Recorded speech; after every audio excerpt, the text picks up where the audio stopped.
Hi, and welcome to the Literary Sipper. This is Amber Vitti Hill, your host.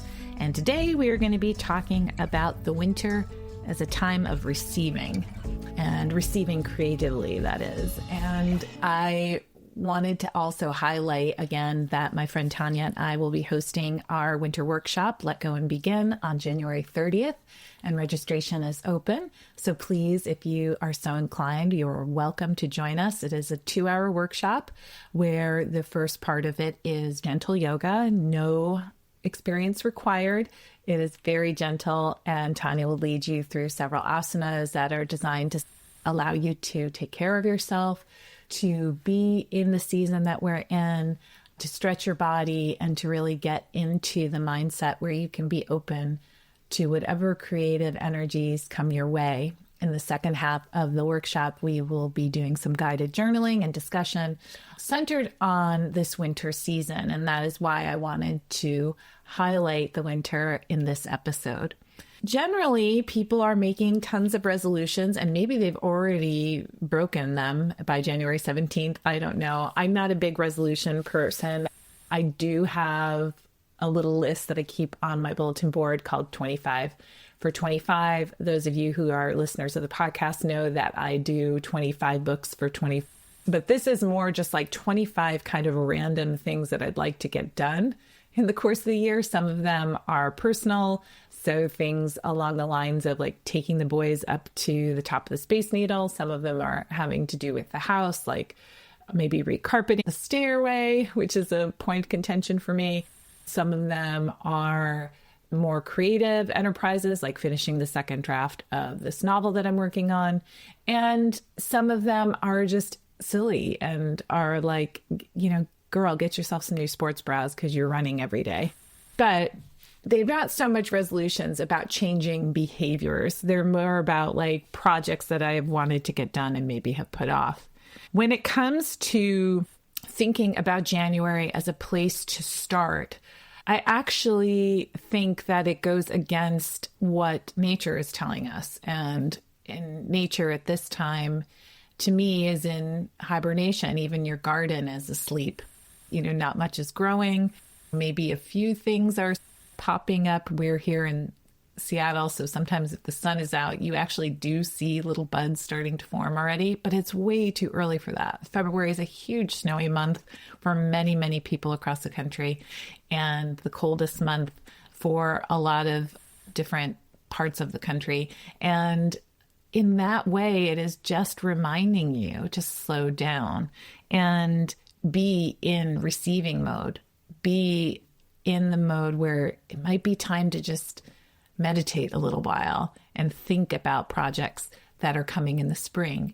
And maybe if you're already in the middle of a creative project, to take a break from it and come back to it with fresh eyes. Not a break for the entire season if you're in a really amazing momentum state, but more like, oh, maybe this afternoon I'm not going to work on it. I'm just going to think about it and take a walk in the cold, or I'm going to think about it and stare into this fire, or I'm going to think about it and purposely not think about it and see what surfaces.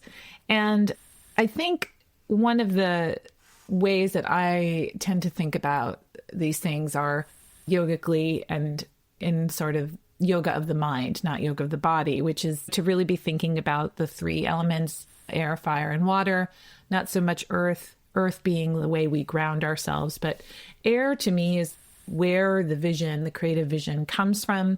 Fire being how we actually literally make it, how we churn it and create it and drive it forward. And then water is how it flows out from us away when we release it into the world and how it's received there. One of the creative elements you can be working on in the winter is in receiving and consuming art in general. Listening to music you've not listened to before, reading the books on your TBR pile, pushing yourself out of a comfort zone, picking up some poems or trying a new project, and going to a museum or going to a play and be in receiving mode versus being in productive mode. But the thing when you think about the creative process in terms of those three elements, fire, air, and water, that's hard about winter is that all of them kind of change form and change purpose. So, air in the winter is cold and it is not always gentle, and it can burn your cheeks, and it can be the thing that deters you from going outside in general. So it can sometimes make receiving your own creative visions harder. And that's why it might be time to turn yourself into receiving mode, where you're receiving the work that other people have put forth in the world. But it also might be that you are in a selection process where the thing that actually keeps coming forth in this season of hibernation is something you should pay attention to. So rather than the dearth of ideas that come in the fall and in the spring, you are hyper-focused on the one idea that just kind of you can't escape. So even when you're in your own sort of hibernation mode, you still have this one idea that you want to work on, that keeps coming up, that keeps surfacing even in this frozen air. And that, my friends, is the thing to pay attention to. And as well, fire, in a way, in this season is different than fire in the summer, right? Fire in the summer is about the heat of something driving you forward. But the fire in the winter is about keeping you warm and stoking those sort of home feelings and that coziness that everybody's after. I mean, every YouTube video on my feed is about like cozying up for winter.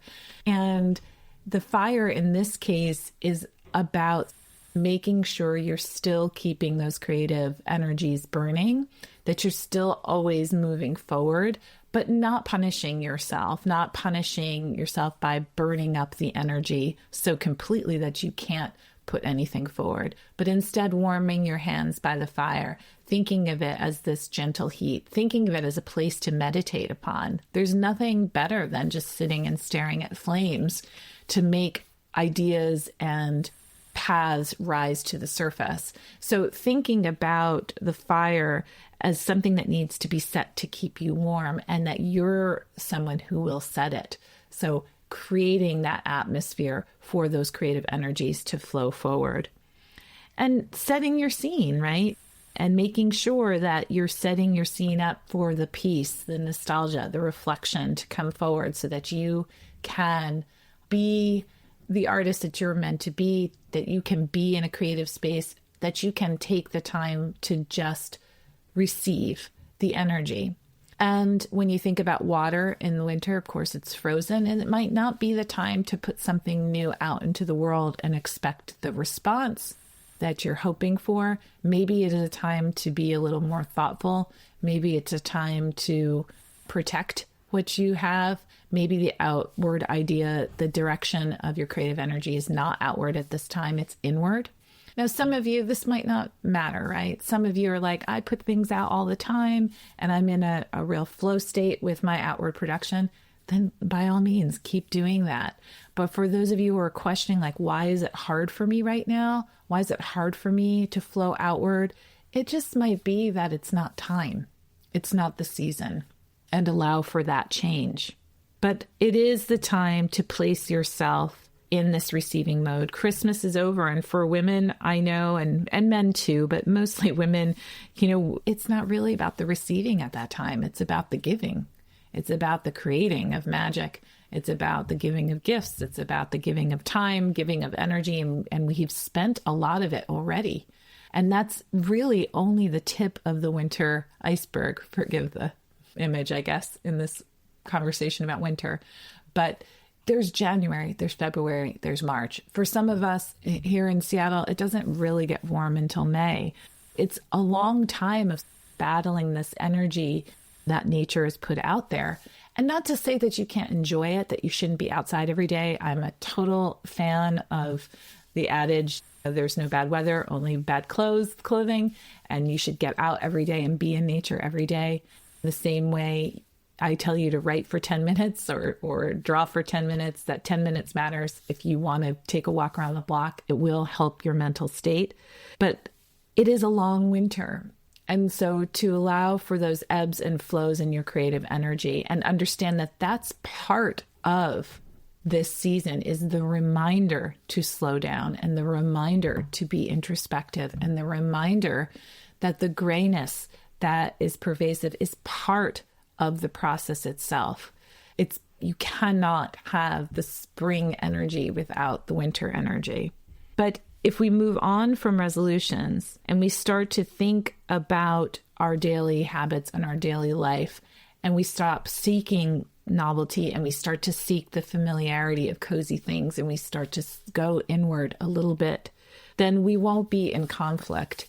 And our creative projects will benefit from that sort of experience.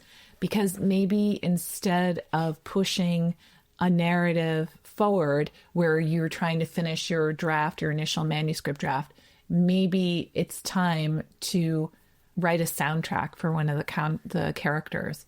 Take a detour, listen to music, look at art, be in receiving mode as if you were the character, rather than worrying about your word count.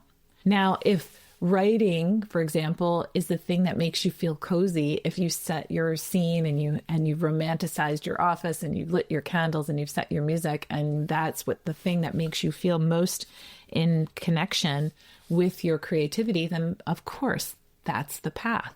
But again, if you're struggling to produce and you're thinking about it as being in this production mode, then you're working against nature. And you want to think about the flip side of that, what that means. So if you are a musician, maybe going for a walk without music, maybe listening to music without producing your own, maybe listening to works that you produced this fall with a new ear versus creating something new.